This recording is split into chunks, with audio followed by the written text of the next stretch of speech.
Okay, નમસ્તે વિદ્યાર્થી મિત્રો.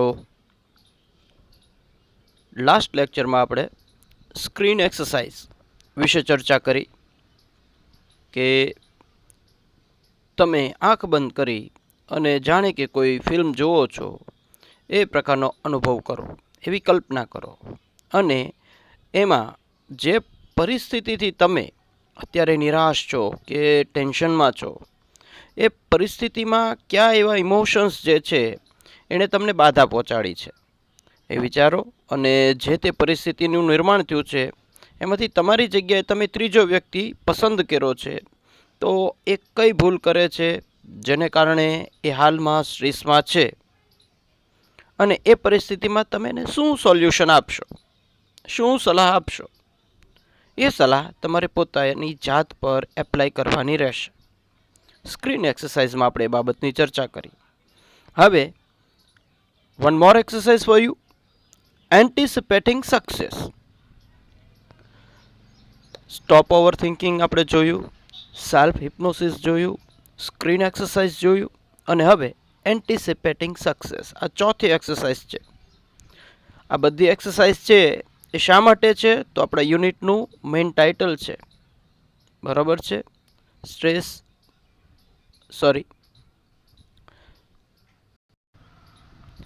Manage your stress.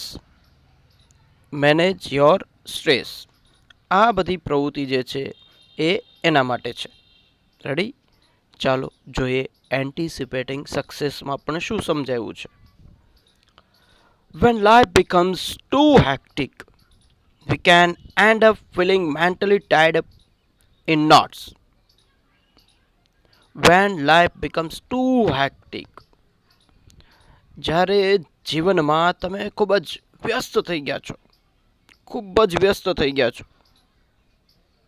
we cannot end up feeling mentally tied in knots. અને આ પરિસ્થિતિને કારણે આપણે જે આપણા મગજની અંદર રહેલી ગૂંચવણ જે છે એને કારણે આપણે થાકેલા જ રહીએ છીએ, માનસિક રીતના થાકેલા જ રહીએ છીએ. We can end up feeling mentally tired in notes.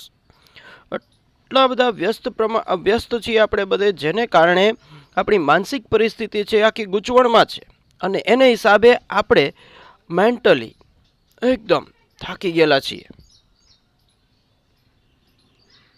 Nothing seems easy and positive. કોઈ પણ બાબત જે છે એ આપણને સરળ કે હકારાત્મક લાગતી નથી. Pessimism sets in and we cannot see a way out of our current problems. Pessimism sets in. Pessimism જે છે એ તમારી અંદર આવી ગયું છે, સેટ થઈ ગયું છે, ફિટ થઈ ગયું છે. તમારા વિચારોમાં પેસિમિઝમ જ છે એકલું. પેસિમિઝમ એટલે કે નિરાશા. તમે સાવ નિરાશ થઈ ગયા છો. નિરાશ, બરાબર છે. કોઈ પ્રકારની આશા ન હોવી એટલે નિરાશ. તમારા મનની અંદર નિરાશા ઘર કરી ગઈ છે. And we cannot see a way out of our current problems. અને આપણે જે પરિસ્થિતિમાં હાલમાં મુકાયેલા છે, જે મુશ્કેલીમાં હાલમાં મુકાયેલા છે એમાંથી બહાર આવવા માટેનો કોઈ રસ્તો જ આપણને બતાતો નથી. We can open a source of optimism. We can open a source of optimism with the technique of anticipating success. ત્યારે આપણે ઓપ્ટિમિઝમ જે છે, બરાબર છે, એના થકી આપણે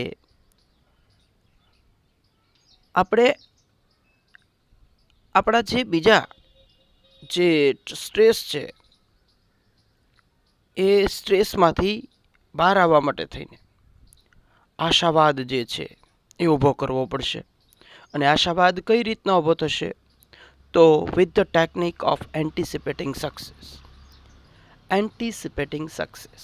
તમે સફળ થઈ ગયા છો એવું માની લેવાનું છે, ધારી લેવાનું છે. એટલે જે ઘટના ઘટી નથી પણ એમાં તમને સફળતા મળી છે એવું માની લો, ધારી લો, તો એક આશાવાદ ઊભો થશે, ઓપ્ટિમિઝમ. તો અહીંયા આગળ એન્ટિસિપેટિંગ સક્સેસથી તમે પેસિમિઝમમાંથી ઓપ્ટિમિઝમમાં આવી જશો. સમજાય છે? વ્યક્તિ સ્ટ્રેસમાં છે, કોઈ વસ્તુ શક્ય જ નથી, અને મગજ જે છે એ સાવ બાંડ મારી ગયું છે, કોઈ જાતના વિચારો જ નથી આવતા, અને એકલા નેગેટિવ વિચાર જ આવે છે. તો ત્યારે આ એક્સરસાઇઝ જે છે એ માનસિક તણાવ જે છે એમાં ઘણી બધી રાહત આપશે. બરાબર છે? Anticipating success. માની લો કે તમે સક્સેસ ગયા છો, માની લો કે તમે સફળ થયા છો. ઓકે, કઈ રીતના એક્સરસાઇઝ કરવી? Let's see that. Settle back in a chair and close your eyes. આ એક્સરસાઇઝ છે એમાં પણ તમારે પહેલું સ્ટેપ સેમ છે. Settle back in a chair and close your eyes. ચેરમાં બેસો અને આંખ બંધ કરી દો. Experience with all your sense what it feels like to have achieved something and enjoy the resulting feeling of relief and elation. હવે જે પરિસ્થિતિ છે એ પરિસ્થિતિ દરમિયાન આંખ બંધ કરી દો, ચેર પર બેસી ગયા, અને હવે તમે આંખ બંધ કરી અને એક અનુભૂતિ કરો કે તમે કંઈક હાંસલ કર્યું છે, અને કંઈક હાંસલ કર્યું છે એને કારણે તમે ખૂબ જ મજામાં છો, આનંદ આવે છે. તો આ પ્રકારની એક્સરસાઇઝ છે. બરાબર છે? હવે આ પ્રકારની એક્સરસાઇઝમાં ધ્યાન આપવાનું છે કે આપણે આંખ બંધ કરી અને સફળતા મળી છે એવી ધારણા કરવાની છે. Hang on to the positive feeling and bring them back with you into the here and now. હવે જે ફિલિંગ તમને આવી છે, હકારાત્મક લાગણીઓ તમારામાં ઉદ્ભવી છે, એને બહાર લાવો અને એને તમારી સાથે જ રાખો. તમે જ્યાં જાઓ ત્યાં આગળ માની જ લો કે આપણને આ મળી ગયું છે, આપણે હાંસલ કરી લીધું છે. તો એ પ્રકારની એક થિંકિંગ દ્વારા, એક ધારણા દ્વારા તમે તમારી અંદર પોઝિટિવ આઉટકમ ઊભા કરી શકશો. Okay, next point, open your eyes again. અને હવે તમારી આંખ ખોલો. રેડી? આ એક્સરસાઇઝની અંદર 4 સ્ટેપ આપ્યા છે. બેસવાનું છે, બેસીને તમારે માત્ર ને માત્ર એવો અનુભવ કરવાનો છે કે જે તે તમારો ગોલ છે, કે જે તે તમારા મનની ઈચ્છા છે એ તમને મળી ગઈ છે. એ તમને મળી ગઈ છે જેને કારણે તમે ખુશ છો. તો જ્યારે આંખ બંધ કરી એ પહેલાંની પરિસ્થિતિ એવી હતી કે તમે કંઈ વિચારી જ નહોતા શકતા, તમે માનસિક રીતના હેરાન હતા, પરેશાન હતા. અને આંખ બંધ કરીને જ્યારે આવા વિચારો કરો છો ત્યારે મન જે છે, માઇન્ડ જે છે, એકદમ પ્રફુલ્લિત થઈ જશે. ઓકે, આપણું માઇન્ડ જે છે, બોડી જે છે એ એકદમ પ્રફુલ્લિત થઈ જશે, સ્ફૂર્તિ આવી જશે એનામાં.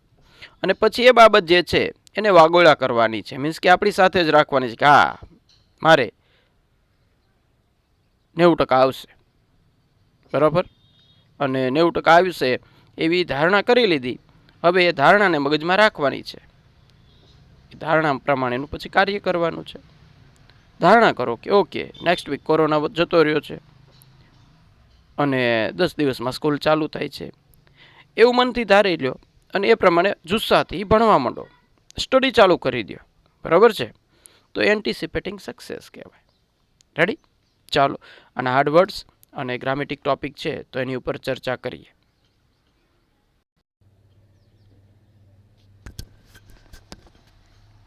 ઓકે, આ પહેલા પેરેગ્રાફમાં પહેલાં તો એન્ટિસિપેટિંગ એટલે ધારણા કરવી, એન્ટિસિપેટિંગ સક્સેસ. ઓકે, હેક્ટિક એટલે વ્યસ્ત હોવું, વ્યસ્ત હોવું.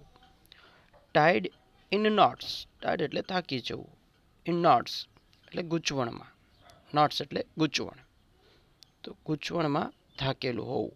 આખો ફ્રેઝ, ટાઈડ ઇન નોટ્સ. પેસિમિઝમ એટલે નિરાશા કે નિરાશાવાદ.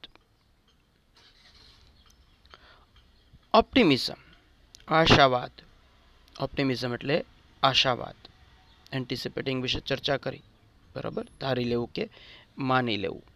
ઇલેશન, ઇલેશન એટલે ગર્વ. બરાબર છે? ઇલેશન એટલે ગર્વ, પ્રાઇડ. તો આ પ્રકારના વર્ડ્સ જે છે તે આ પેરેગ્રાફમાં છે, ખાસ કરીને નોંધી લેવા. બરાબર છે. નિયરેસ્ટ મિનિંગ માટે થઈને ધ્યાનમાં રાખવા જેવા શબ્દને ખાસ કરીને ઇલેશન એ ખૂબ જ અગત્યનો શબ્દ બનશે. બરાબર, જેનો નિયરેસ્ટ મિનિંગ જે છે એ પ્રાઇડ થશે. તો એ બાબત નોંધવી. બરાબર છે. ચાલો હવે જઈએ નેક્સ્ટ પેરેગ્રાફ ઉપર.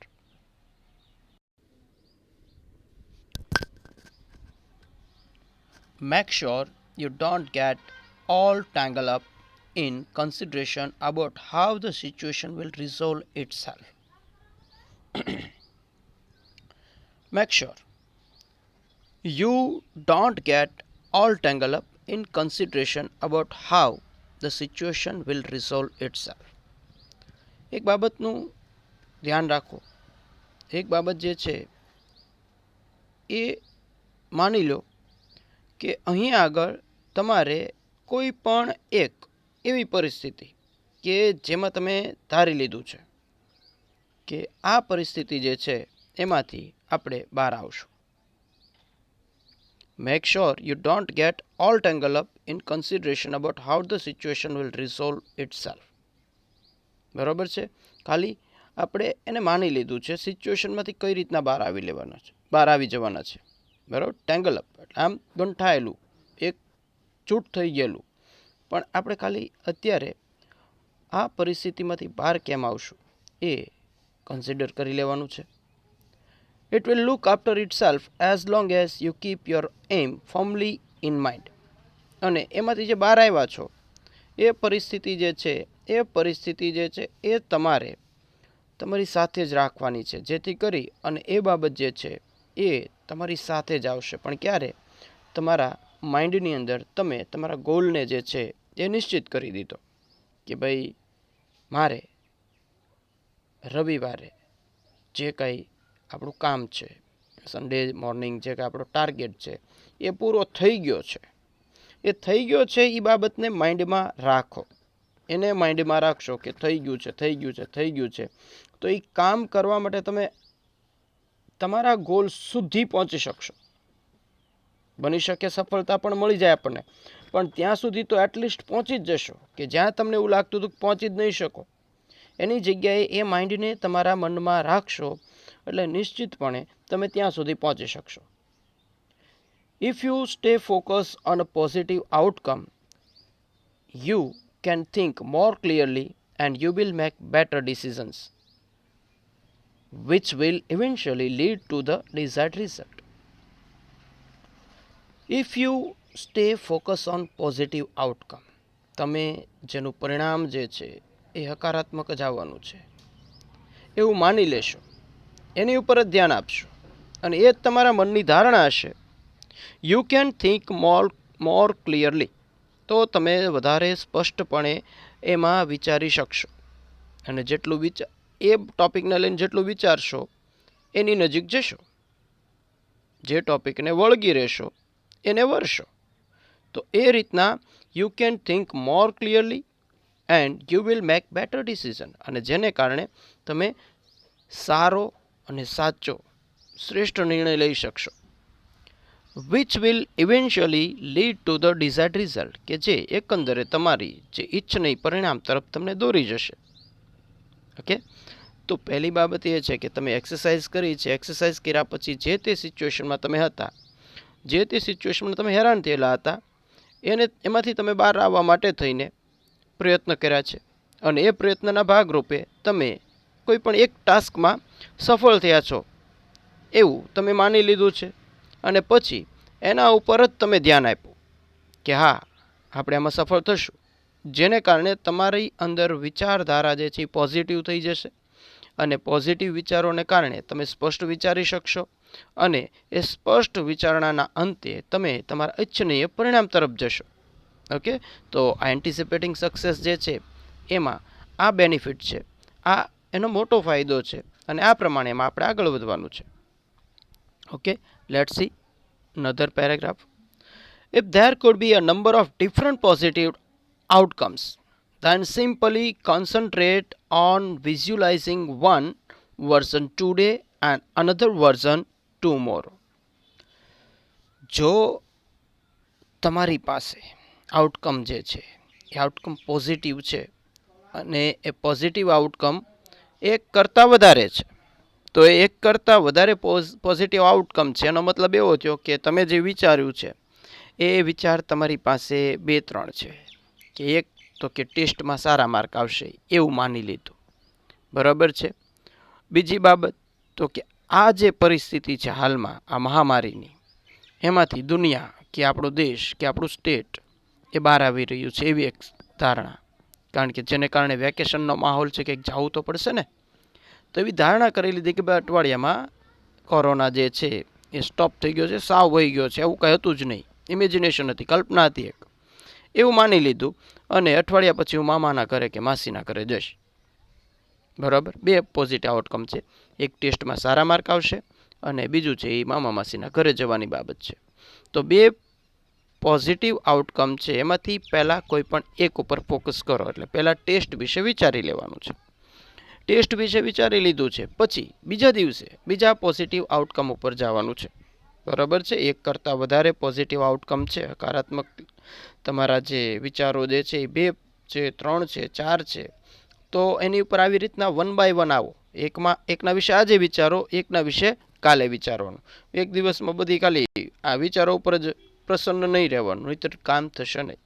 Okay, this is not an exercise in correctly predicting the future, but rather a way of clearing negative thoughts from your mind and focusing on a positive state. Okay, બહુ સ્પષ્ટ વિધાન અહીંયા છે અને બહુ સાચું વિધાન છે. આ સેન્ટેન્સમાં જે કીધું એ બહુ સમજવા જેવું છે. This is not an exercise in correctly predicting the future. આ જે એક્સરસાઇઝ તમે કરો છો એ ભવિષ્યનું સ્પષ્ટ પ્રિડિક્શન નથી, બરાબર છે, કે આવું જ થશે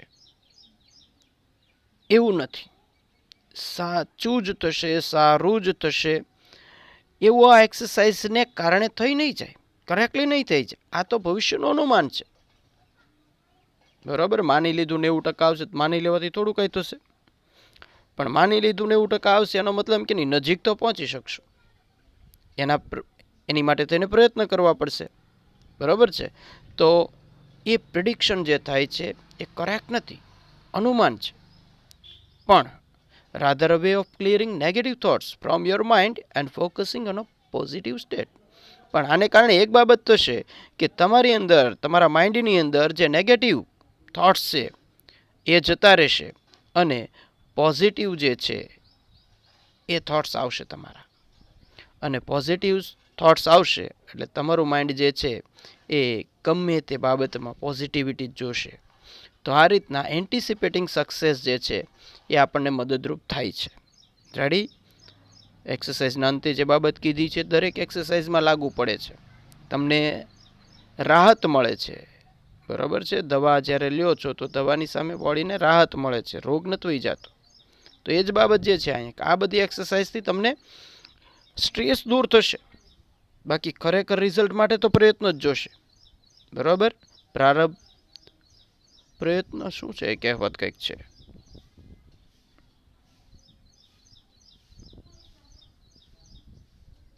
ચાલો વિચારશું કંઈક, અત્યારે તો મગજમાંથી નીકળી ગયું છે, બરાબર છે. ચાલો આના એડવર્ડ્સ જોઈએ. ટેંગલ અપ એટલે ગંઠાયેલું.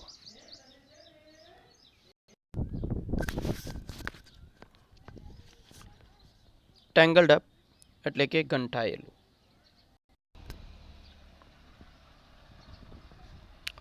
કન્સિડરેશન એટલે વિચારણા. કન્સિડરેશન એટલે વિચારણા. એમ એટલે તમારો ગોલ, ધ્યેય. ફર્મલી એટલે નિશ્ચિતપણે, ડિટર્મિનેશન જેને કહેવાય નિયરેસ્ટ મિનિંગમાં. ફર્મલી એટલે નિશ્ચિતપણે. ડિસિઝન નિર્ણય, ડિસિઝન એટલે નિર્ણય. લીડ એટલે દોરી જવું, લીડ એટલે દોરી જવું, લઈ જવું. ડિઝાઇડ એટલે ઈચ્છનીય, ડિઝાયર્ડ એટલે ઈચ્છનીય છે, આપણા મનની ઈચ્છા છે તે ડિઝાયર્ડ. વિઝ્યુલાઇઝિંગ એટલે દ્રશ્યમાન થવું. વિઝ્યુલાઇઝિંગ એટલે દ્રશ્યમાન થવું, જોવું. પ્રિડિક્ટિંગ એટલે કોઈ પણ બાબત જે છે એનું અનુમાન લગાડવું. ઓકે, આ પ્રકારના ટોપિક્સ જે છે, આ પ્રકારના હાર્ડવર્ડ્સ જે છે આપણી સામે છે, બરાબર છે. આ ઉપરાંત અહીંયા આ પેરેગ્રાફ જે છે 2, એમાં ઇફ શબ્દ 2 વાર આવ્યો છે આપણી સામે. ઇફથી પહેલા પેરેગ્રાફમાં જોઈએ તો if you stay focus on a positive outcome, બરાબર છે. ઉપરથી ચોથી line if you stay focus, તો ઇફ નો ઉપયોગ ત્યાં થયો છે, જે ફંક્શનલ ગ્રામરનો એક પાર્ટ છે, શોવિંગ કન્ડિશન, બરાબર છે. Showing condition. સેમ બાબત બીજા પેરેગ્રાફની શરૂઆતમાં ઇફથી થઈ છે, તો ઇફ જે છે અહીંયા પણ શું બતાવશે? કન્ડિશન. રેડી? તો ફંક્શનલ ગ્રામરની પણ એક હિન્ટ આ પેરેગ્રાફની અંદર છે, ઇફનો ઉપયોગ છે એટલે. રેડી? તો અહીં આગળ એકંદરે આ યુનિટ જે છે એ પૂર્ણ થાય છે, બરાબર છે. આની વ્યવસ્થિત પ્રેક્ટિસ, આનું વ્યવસ્થિત વર્કઆઉટ જે વર્કશીટ આપી છે એમાંથી કરશો. ઓકે, પછી મળીએ નેક્સ્ટ લેક્ચરમાં. Good bye.